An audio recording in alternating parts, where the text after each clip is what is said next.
आप सभी का स्वागत है सेठ श्री सूरजमल दापड़िया संस्कृत आचार्य महाविद्यालय के ज्ञान वैविध्य यूट्यूब चैनल पर। शास्त्रीय द्वितीय वर्ष के पाठ्यक्रम में आपके अलंकार शास्त्र इतिहास कवियों का परिचय चल रहा है। अलंकार शास्त्र के इतिहास कवियों के परिचय में पिछले भागों में हम कवियों के परिचय पढ़ चुके हैं। आज उसी क्रम में कवि क्षेमेंद्र का कवि परिचय हम पढ़ने जा रहे हैं। कवि क्षेमेंद्र जिन्होंने औचित्य विचार चर्चा नामक अलंकार शास्त्रीय ग्रंथ की रचना की है और इसके अलावा भी इन्होंने 32 शास्त्रों का उल्लेख किया है, 32 काव्यों का उल्लेख किया है कि इन्होंने 32 काव्यों की रचना की है। तो पहले हम इनके व्यक्तित्व के बारे में जानते हैं। अंतः साक्ष्यैः क्षेमेंद्रस्य परिचय विषये संकेताः प्राप्यन्ते। अंतः साक्ष्यों के अनुसार इनके परिचय के बारे में पता चला है, संकेत प्राप्त हुए हैं। अस्य पूर्वजाः काश्मीर राज्ये अमात्य पदे प्रतिष्ठिताः आसन्। इनके जो पूर्वज थे वो कश्मीर राज्य में अमात्य पद पर प्रतिष्ठित थे। जनकोऽस्य प्रकाशेंद्र, इनके जो जनक थे उनका नाम है प्रकाशेंद्र। इनके जो पितामह हैं उनका नाम है सिंधु। और इनके जो गुरु हैं जिनका परिचय भी आप अलंकार शास्त्र ग्रंथों में पहले पढ़ चुके हैं, वो गुरु हैं इनके अभिनव गुप्त। इनके पिता प्रकाशेंद्र, पितामह अर्थात दादा सिंधु और गुरु इनके जो हैं वह अभिनव गुप्त। और इनके काव्य का नाम है औचित्य विचार चर्चा, जिसमें 5 अध्यायों का वर्णन किया गया है। अयम मूलतः शैव आसीत्, ये शैव दर्शन को मानने वाले, ततश्च वैष्णवमतं स्वीचकार, तो इन्होंने वैष्णव मत का भी माना। अयम काश्मीर नरेशस्य अन्यत् कलशस्य च शासन काले साहित्य रचना कृतवान्। इन्होंने काश्मीर नरेश के अंतर्गत और कलशस्य नामक जो शासक हुए हैं उनके लिए साहित्य रचनाएं भी, उनके शासन काल में साहित्य रचनाएं भी इन्होंने की। अतः ऐतिहासिक ही अस्य साहित्य रचना कालः एकादश शताब्द्याः मध्य भाग पर्यंतम स्वीक्रियते। इसलिए जो ऐतिहासिक हैं वो इनका जो समय काल है उस समय काल को, साहित्य रचना काल को एकादश शताब्दी के मध्य भाग का मानते हैं। तो मध्य भाग का अर्थात इनका माना 1020 ईस्वी से लेकर के 1066 ईस्वी के बीच में इनका जो समय काल है वो निर्धारित किया। क्षेमेंद्र स्वरचनासु परिचय विषयकाः संकेताः प्रस्तुत, उन्होंने अपनी रचनाओं में संकेत दिए हैं अपने और पूर्वजों के बारे में। तो औचित्य विचार चर्चायां स्वपरंपरां वर्णयता तेन उक्तम, इन्होंने औचित्य विचार चर्चा नामक जो इनका शास्त्र है उसमें विवेचन किया है। आसीत् प्रकाशेंद्र इति प्रकाश काश्मीर देश त्रिदेशश्वरी श्री अभूत गृहे यस्य पवित्र सत्रम अच्छिन्नमग्रानम अग्रजानां या श्री स्वयंभु भवने विचित्रे लेप्य प्रतिष्ठापित मातृचक्रः गोभूमि कृष्णाजिन वैश्यमदाता तत्रैव काले तनुमत्सर्ज तस्यात्मजा सर्वमनीष शिष्यः श्रीव्यासदास परपुण्यनाम क्षेमेंद्र इत्याख्यय काव्यकीर्तिश्चक्रे नव औचित्य विचारचर्याम् इति च उक्तं बृहत्कथामञ्जर्याम् आत्मनः जनकस्य दानवीरता विषये यस्य मेरोरिवोदार कल्याणा पूर्वसम्पदः अगण्यम् अभवत् गेहे यस्य पोच्यं द्विजन्मनाम्। और भी इन्होंने कहा बृहत्कथामञ्जर्यामेव स्वगुरु विषये संकेतं कृतं श्रुत्वा विनवगुप्ताख्या साहित्यं बोधभारिते आचार्य शेखर रमणे विद्या विवृतिकारिणः। औचित्य विचार चर्चायां समकालिकस्य नृपस्य अनंतराजस्य उल्लेख कृत। और इन्होंने जो जिनके समकालिक थे वो राजा अनंतराज, उनका भी उल्लेख इन्होंने औचित्य विचारचर्या में किया है। यस्यास्य परिवार कृते त्रिभुवन प्रख्यात शील श्रुतैः सर्वस्यावनतेन येन नितरां प्राप्ता विशेषोन्नतिः आशाः शीतलता नवत्यविरतं यस्य प्रतापानलं तस्य श्रीमद् अनंतराज नृपतेः काले किलायं कृतः इत्यादि इन्होंने श्लोक जो है प्रस्तुत कराए हैं अपने पूर्वजों, अपने वंश परंपरा, अपने समकालिक राजा और गुरु के विषय में इन्होंने उनके व्यक्तित्व या उनके बारे में इन्होंने श्लोक उद्धृत किए हैं। क्षेमेन्द्रस्य कृतित्वं तदीयस्य व्यक्तित्वस्य अभिव्यंजकं वर्तते तस्य काव्यं प्रायेण उपदेशात्मकं वर्तते कविना लोक शिक्षणाय काव्यं रचितम्। क्षेमेंद्र का जो कृतित्व है तदीयं व्यक्तित्वं अभिव्यंजकं वर्तते, जैसा उनका कृतित्व है वैसा ही उनका व्यक्तित्व है, इसके बारे में हम जान सकते हैं। तस्य काव्यं प्रायेण उपदेशात्मकं वर्तते, आपने अगर पढ़ा होगा तो काव्य प्रयोजन में है कि काव्यम उपदेशात्मकं भवति। काव्य जो है कांता सम्यक तयो उपदेश युजे, कांता के समान उपदेश देने वाला काव्य है। उस उपदेश श्रेणी युक्त काव्य को इन्होंने यहाँ पर प्रस्तुत करने का कार्य किया कि इनका जो काव्य है वो कैसा है, उपदेशात्मक काव्य को इन्होंने रचा। कविना लोक शिक्षणाय काव्यम रचितम, कवि ने लोक शिक्षण के लिए काव्य की रचना की, समाज चेतना के लिए, लोगों को सिखाने के लिए, लोक चेतना के लिए इन्होंने इस काव्य की रचना की।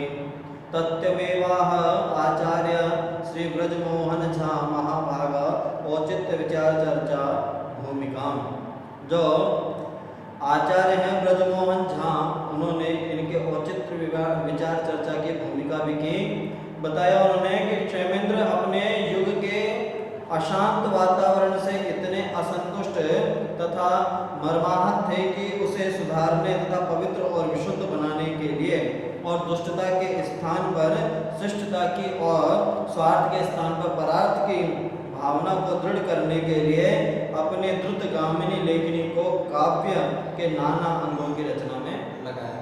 ये इतने दुखी थे, मन से असंतुष्ट थे कि जो स्वार्थ युग है इसको परार्थ युग करने की उन्होंने चेष्टा की, जो दुष्टता से शिष्टता की ओर लाने की इन्होंने चेष्टा की कि जो दुष्ट है उनको शिष्ट कैसे बनाया जा सके और जो स्वार्थ चिंतन वाले व्यक्ति हैं उनको परार्थ चिंतन व्यक्ति, परोपकारी व्यक्ति कैसे बनाया जा सके, उसके विषय में उन्होंने काव्य में लिखा।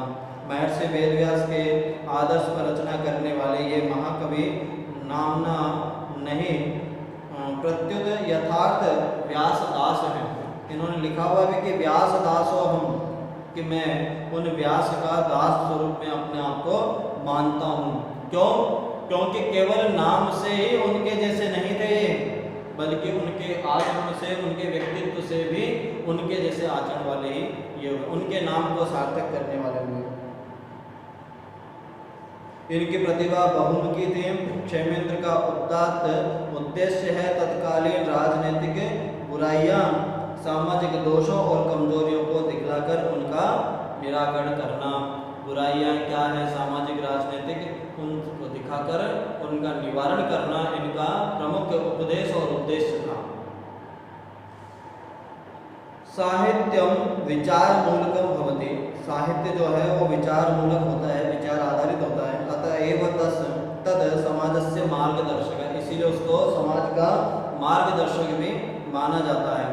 क्षेमेंद्र काव्येन सद्विचारम प्रसारितवान, उन्होंने अपने काव्य के द्वारा सद्विचारों को प्रस्तुत कराया, प्रसारित करवाया।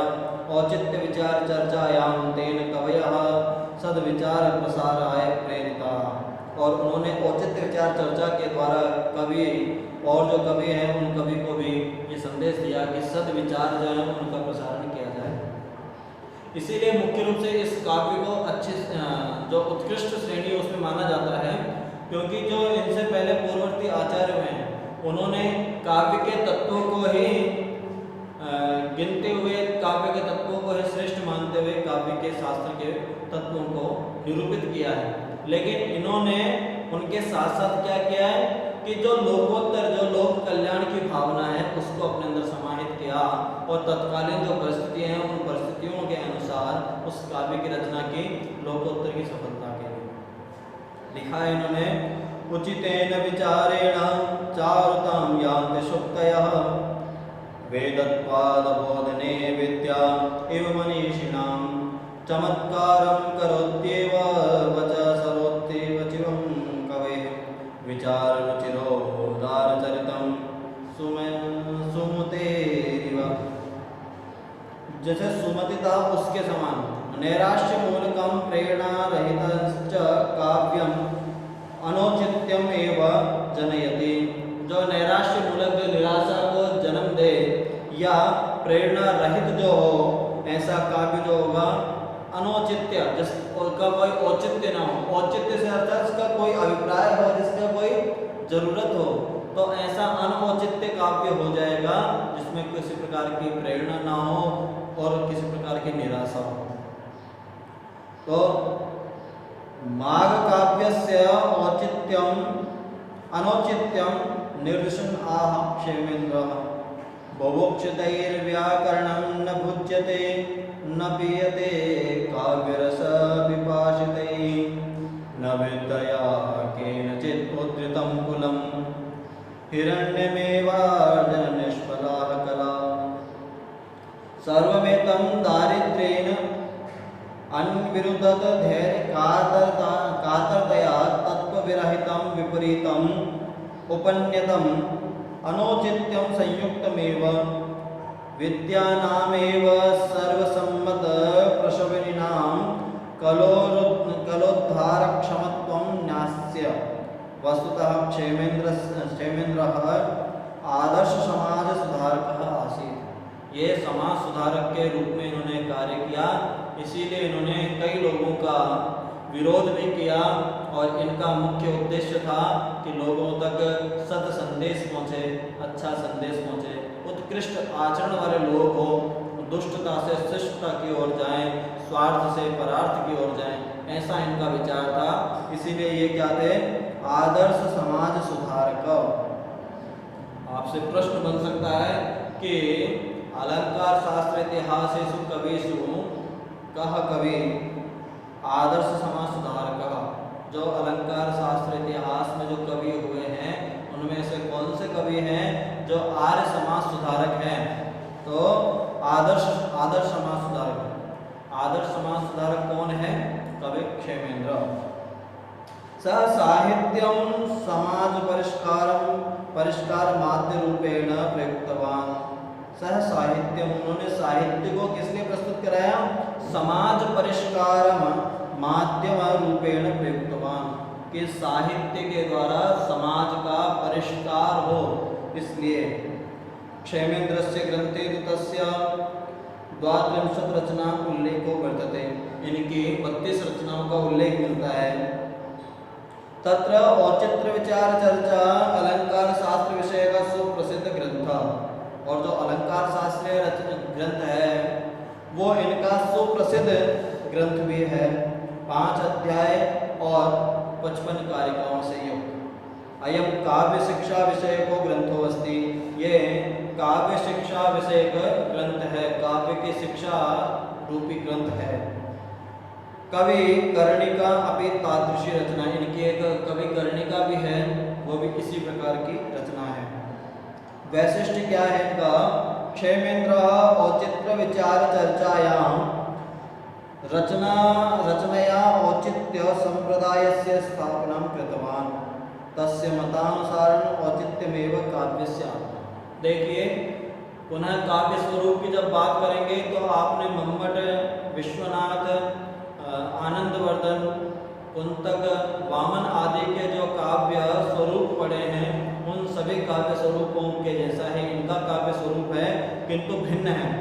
भिन्न क्या है? जिन्होंने जिस विषय को आधार माना उस आधार को ही काव्य की आत्म तत्व माना। जैसे विश्वनाथ ने वाक्य रसात्मकम काव्यम कहा, आनंदवर्धन ने ध्वनिरेव काव्यस्य आत्मा, वामन ने रीतिरेव काव्यस्य आत्मा, कुंतक ने वक्रोक्तिरेव काव्यस्य आत्मा। उसी प्रकार से कवि क्षेमेंद्र ने काव्य की आत्मा किसको माना? औचित्य। औचित्येव काव्यस्य आत्मा, ऐसा इन्होंने स्वरूप किया है कि औचित्य जो है वही काव्य की आत्मा है। काव्य औचित्यस्य महत्वं तो पूर्वाचार्य अपि स्वीकृतमासीत्। जो पहले के आचार्य थे उन्होंने भी इसको स्वीकार किया था। काव्य प्रयोजन उन्होंने लिखा था कि काव्य का औचित्य क्या है, काव्य का प्रयोजन क्या है, उन्होंने सबने लिखा है चतुर्वर्ग फल प्राप्ति। तो क्षेमेन्द्रः तस्य स्वरूपं भेदान् व्याप्ति क्षेत्राणि च प्रतिपाद्य तस्य काव्य जीव तत्वं प्रतिपादितवान। लेकिन इन्होंने विस्तृत रूप से इसके बारे में बताया है। क्षेमेन्द्र औचित्य विचार चर्चायां काव्यलोचनायाः अभिनव पक्ष आविष्कृतः। क्षेमेन्द्र के औचित्य विचार चर्चा पर काव्यलोचन अभिनव पक्ष जो है उसको भी आविष्कृत माना है। तन्मतेन औचित्यमेव काव्य जीवितम, उनके मत में औचित्य ही काव्य जीवित तत्व है। ग्रंथेऽस्मिन् औचित्यमेव विमर्शस्य केंद्र बिंदु। इस पूरे ग्रंथ का जो केंद्र बिंदु है वो क्या है?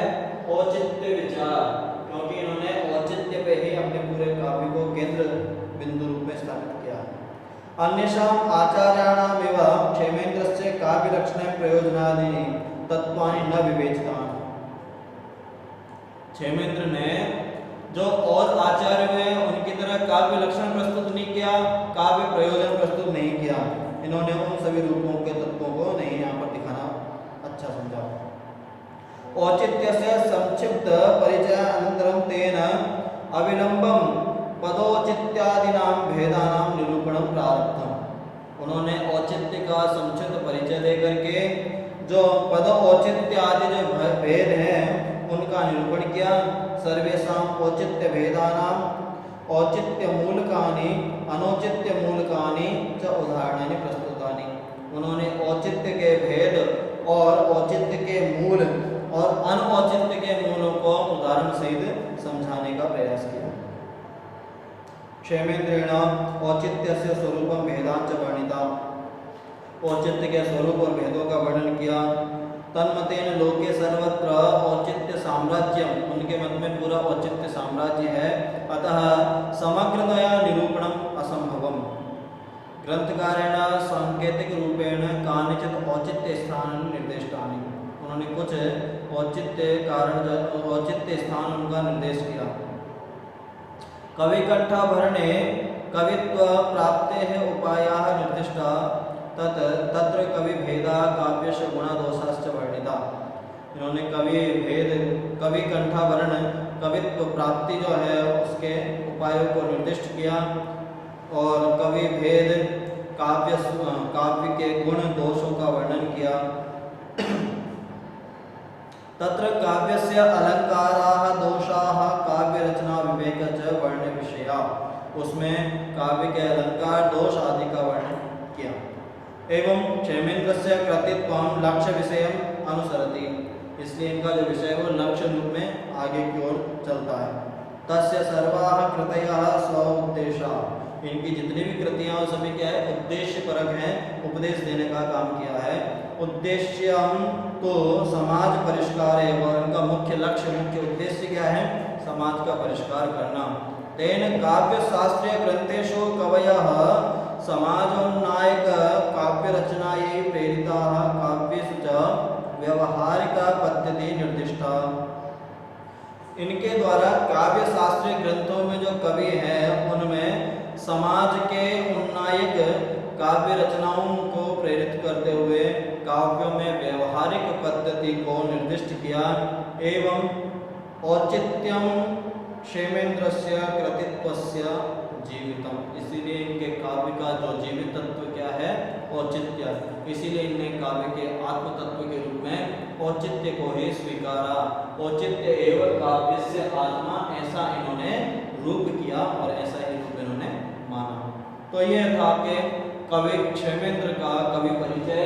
कवि क्षेमेंद्र ने जो है 1020 से 1066 ईस्वी का स्थिति काल माना है, एकादश शताब्दी के मध्य का।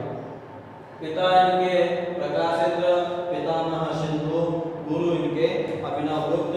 और इनके ग्रंथ 32 हैं, जिनमें से प्रमुख मुख्य ग्रंथ है वो औचित्य विचार चर्चा, जिसमें औचित्य के ऊपर बात की गई है। और ये आदर्श समाज सुधारक के रूप में भी जाने जाते हैं। इनका मुख्य उद्देश्य क्या है, औचित्य पर विषय पर अर्थात समाज को परिष्कार करने का कार्य इनके द्वारा किया गया है। यही था इनके बारे में विस्तृत प्रकार से बखान। अच्छा, एक कवि परिचय में जब आप लिखे तब इन चीजों को अवश्य ध्यान रखें कि कवि का मुख्य उद्देश्य क्या है, मुख्य बात इनकी क्या है। तो इन कवि के परिचय के बारे में इतना ही था आज के लिए भाग 11 में। धन्यवाद।